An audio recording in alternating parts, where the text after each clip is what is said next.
Hello my friends.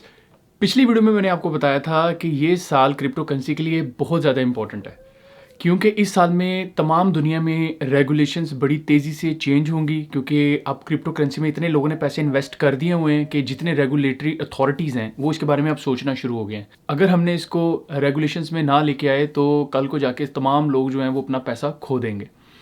इसी के ऊपर अभी कुछ ही दिन पहले जो इंग्लैंड है, यूके के अंदर क्रैकडाउन हुआ है कुछ मनी लॉन्ड्रर के ऊपर जो क्रिप्टो करेंसी के थ्रू मनी लॉन्ड्रिंग किया करते थे।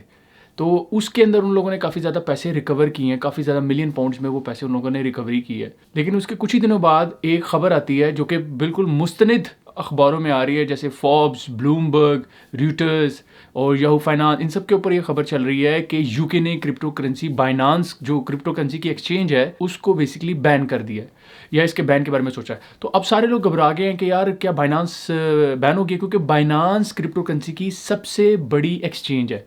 बाइनांस का बंद होने का मतलब ये है उसके निचली जितनी एक्सचेंजेस हैं वो भी आहिस्ता आहिस्ता बंद होंगी।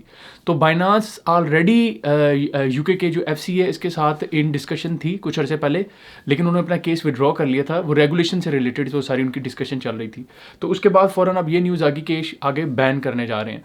लेकिन अगर हम इसको थोड़ा सा स्टडी करें, अगर हम देखें जो आई है, क्योंकि इससे एक हाइप क्रिएट हुआ, तो डेफिनेटली अब इससे कई लोग फ़ायदा उठाएंगे, कई लोग नुकसान, कई लोग पैनिक में आके अपने एसेट्स को बेचेंगे जो क्रिप्टो करेंसीज उन्होंने ली हुई हैं।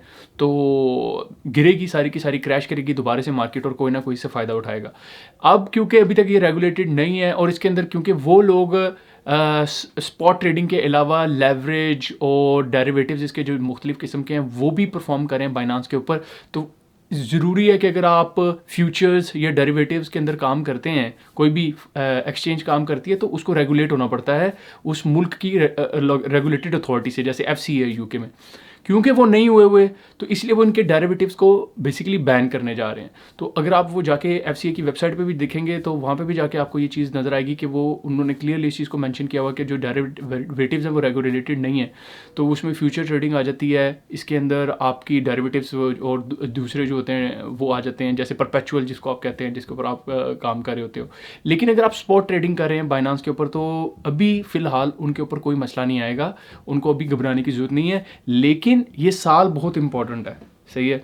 एक चीज़ याद रखिएगा, अगर बाइनांस को मसला होगा तो पूरी की पूरी क्रिप्टो करेंसी की जो एक्सचेंजेस हैं उनमें ये रिपल जाएगा, सबको मसला आने के चांसेस हैं। तो this year is very important. आपको मशवरा ये है और इन्वेस्टमेंट ना कीजिएगा। लोग आपको कह रहे होंगे कि नीचे जा रहा है, ले लो ले लो ले लो, लेकिन रुक जाएं, अभी इस साल थोड़ा और इंतज़ार कर लें।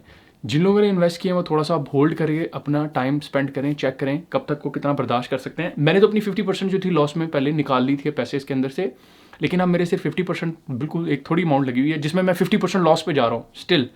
और वो मैंने इथीरियम पे लगाए थे, बिटकॉइन पे तो नहीं, इथीरियम पे मैंने लगाए हैं। लेकिन क्योंकि वो धड़ाधड़ नीचे गिरता चला जा रहा है, जब मैंने लगाया था तो $3400 का था यूएसडीटी के ऊपर, अब वो है तकरीबन आज के दिन में 1800 तक चला गया हुआ है, यानी इतना गिरा है, 50% तक तकरीबन नीचे गिर चुका हुआ है। तो अब मैंने इसको यही सोच के अभी तक रखा हुआ है कि अगर लॉस भी होगा तो यार मेरी जो 1000 पाउंड है वही सारा उड़ेगा ना, कोई टेंशन नहीं है। इसको ऑब्जर्व कर रहा हूँ मैं अभी कि किस तरीके से चलता है। लेकिन नए लोग अभी इसमें इन्वेस्ट ना करें। जो फेडरल अथॉरिटीज़ हैं वो इसके ऊपर आहिस्ता आहिस्ता क्रैक डाउन करना शुरू कर रही हैं, और अगर बाइनांस वालों ने इनकी रिक्वायरमेंट्स पूरी नहीं करेंगे तो ये अल्टीमेटली बैन हो जाएगी, सही है। तो फिलहाल अभी इस हाइप से आप परेशान ना हो, अभी यूके में properly spot trading at least ban नहीं हुई है, लेकिन आगे जो है कुछ भी हो सकता है, तो बी प्रिपेयर फॉर दैट।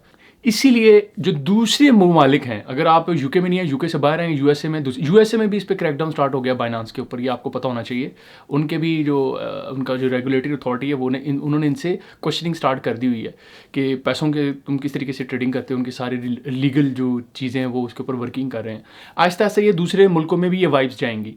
तो वैसे मैंने एक वीडियो भी बनाई थी, ऊपर लिंक है इसका, जिसके अंदर मैंने बताया भी था कि मेरे 3 रीजंस हैं जो मैं क्रिप्टो करेंसी में आगे फ्यूचर में इन्वेस्टमेंट अभी नहीं कर रहा इस साल स्पेशली। उनमें पहली रीज़न ही है कि रेगुलेटेड नहीं है। तो आप ये वीडियो जरूर देखिएगा, होपफुली इससे आपको भी थोड़ा सा आइडिया होगा कि किस वजह से आपको क्रिप्टो करेंसी में इस साल नहीं इन्वेस्टमेंट करनी चाहिए। तो होपफुली आपको वीडियो पसंद आई होगी। अगर पसंद आई तो लाइक कीजिएगा, मेरे इस चैनल को सब्सक्राइब कीजिएगा। नेक्स्ट वीडियो तक के लिए हैव अ नाइस डे।